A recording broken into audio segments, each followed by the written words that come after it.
Ouais, bonne course. Ouais, toi aussi.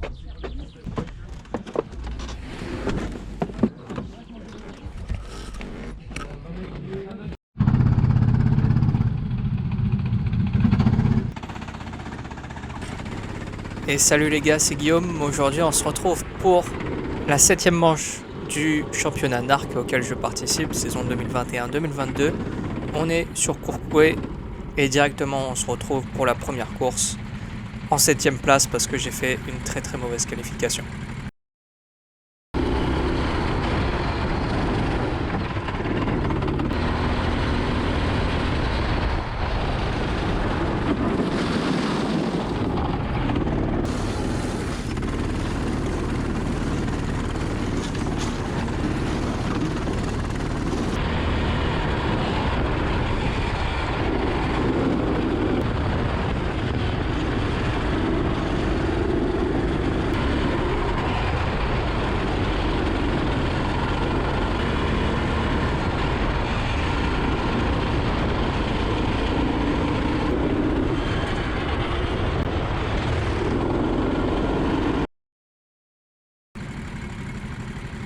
Et c'est directement parti pour la course 1, du coup 7ème place du coup du groupe B.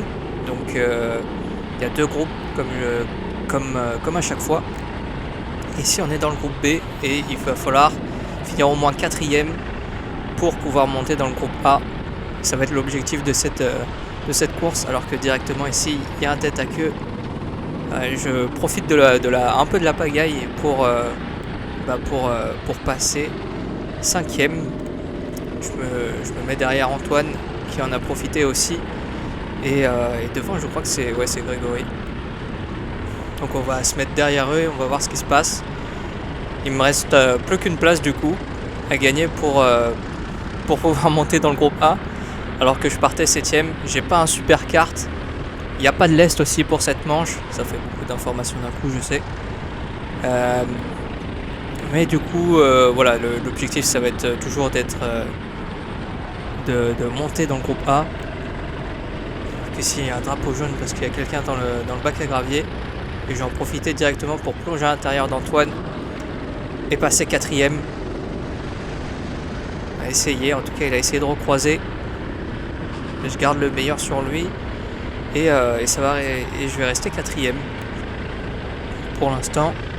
On va voir si dans la grande ligne droite ça va tenir. Mais ouais, ça a l'air de tenir. On passe directement au 8ème tour parce que tout simplement parce qu'il ne s'est pas passé grand chose. Je remontais sur les 3 devant. Donc Raphaël là en 3ème position et Mathéo pardon et Grégory qui se battaient pour la première place, alors que ici Raphaël fait une petite erreur et je vais me battre avec lui en fait pour la 3ème position.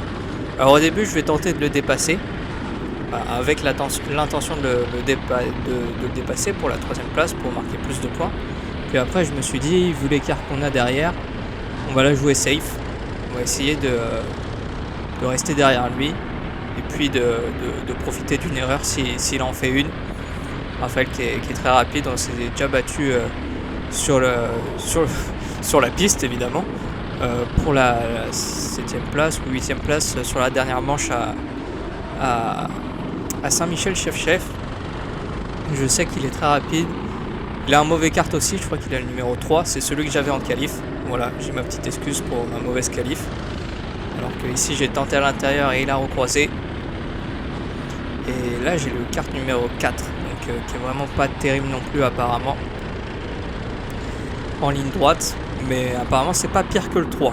Donc j'arrive à rester derrière lui. Raphaël qui a un peu plus de mal à s'en sortir avec ce kart. Donc on va essayer de profiter d'une erreur de sa part pour essayer de passer 3ème, sinon on va pas forcer vraiment. On est 4ème, on monte dans le groupe A, c'est le plus important pour l'instant. Vous voyez l'écart avec derrière, on est pas mal. On est déjà bientôt au tour 12. qu'ici il prend très très large dans la sortie du dernier virage. Tour 12, ouais, parce que les tours en fait sur ce circuit de Courcouët se font vraiment très rapidement. Ils se font en 40 secondes à peu près, en 39 pour les plus rapides. Donc circuit assez simple en soi, avec à part le virage en bout de ligne droite qui peut paraître compliqué. Circuit assez simple, c'est plutôt les cartes en fait qui sont pas simples à prendre en main quand on est habitué au Saudi des générations plus récentes. Vu que ceux-là sont plus anciens, c'est un style de pilotage en fait particulier qu'il faut avoir. Il faut savoir s'adapter. C'est plus on va dire dans la finesse quoi. Alors que les Saudi des générations plus récentes sont, je trouve, de ma petite expérience en karting, où il faut être plus bourrin. Voilà, on voyait le kart bien fort, alors qu'ici il faut faire vraiment attention sur les phases de freinage pour pas glisser. Il faudrait accélérer tranquillement, progressivement, pas trop envoyer le kart non plus, parce que sinon on glisse trop. Alors que ici je sors mieux que Raphaël du dernier virage. Il m'indique de me mettre à droite, voilà, il me laisse passer. Il sait que je suis plus rapide, il va pas chercher à se battre. Il sait aussi qu'il est quatrième et qu'il monte dans le groupe A. Donc il cherche pas à se battre et on prend la 3ème place. On est sur le podium de cette première course et la fin de la course d'ailleurs,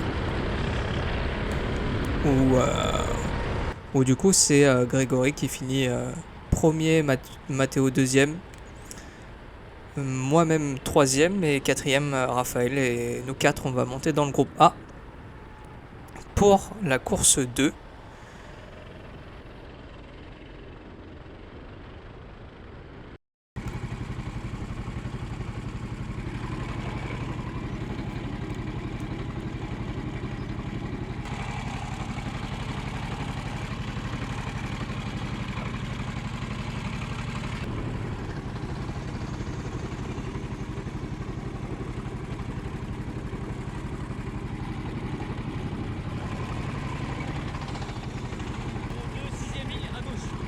Il est bien serré?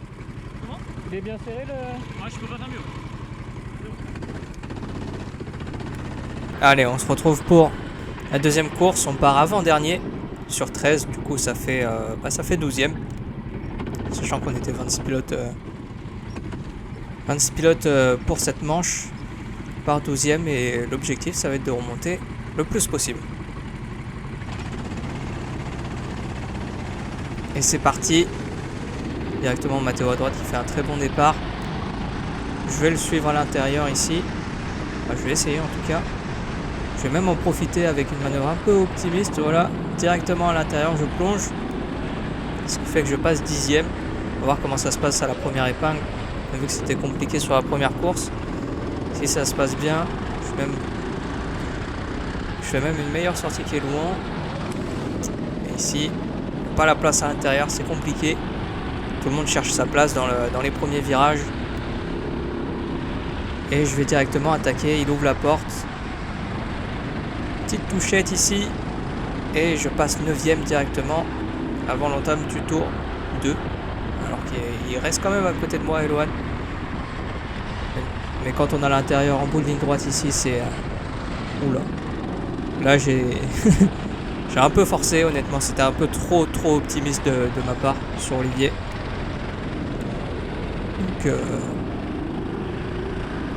Donc on se remet derrière lui. Heureusement personne n'en a profité derrière. Et du coup déjà 3 places de gagné sur par rapport à la position de départ. Alors qu'on va déjà entamer le 3ème tour. Vraiment les tours sont très courts ici.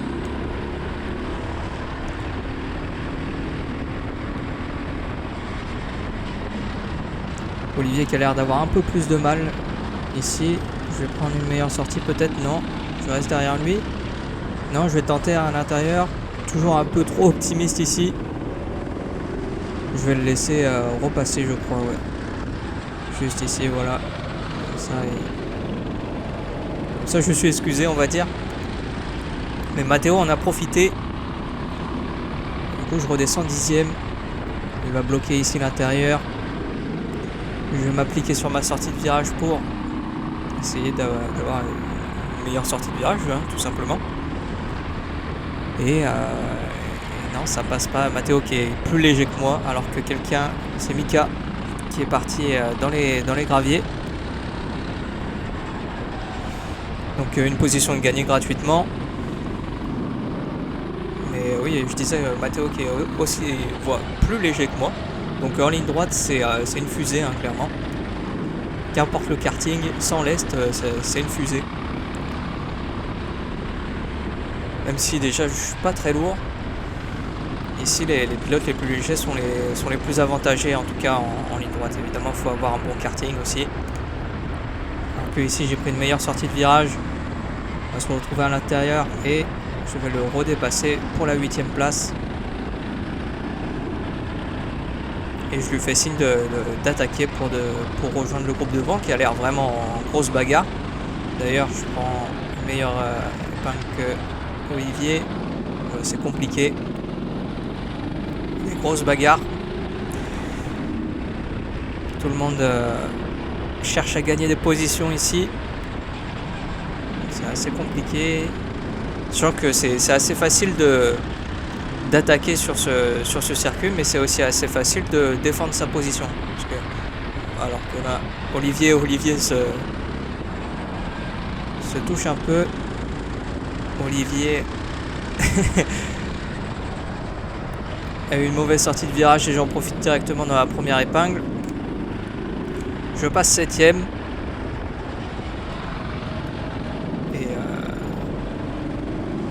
Et à partir de ce moment-là, je commence à remarquer que je recule en fait au fur et à mesure du tour. Au fur et à mesure des tours, pardon. Je recule dans mon kart. Ça se verra sûrement pas à la caméra, mais au fur et à mesure de tours, j'ai les bras de plus en plus tendus, tout simplement parce que mon siège n'est pas assez serré. Pourtant, j'ai bien demandé en début de course, enfin avant la course même, de savoir si le siège était bien serré. Il m'a dit qu'il ne pouvait pas faire mieux. Et malheureusement, ça suffit pas parce que vraiment, je sais que j'ai un bon kart, je sais que je peux avoir un bon rythme, mais avec le baquet qui se fait la malle, c'est compliqué. Donc André s'est fait dépasser par Olivier devant. André qui a un mauvais kart aussi sur cette course-là, mais pourtant qui va très bien piloter et qui va très bien défendre sa position. Sans la défendre en fait, c'est juste qu'il place très, très bien son kart. Alors que moi j'ai des difficultés à placer mon kart et surtout à me placer dans mon baquet. Voilà, je glisse beaucoup, j'arrive pas à comprendre. À ce moment-là, je suis en train de m'en apercevoir et j'essaye de faire avec plutôt que de toucher le baquet.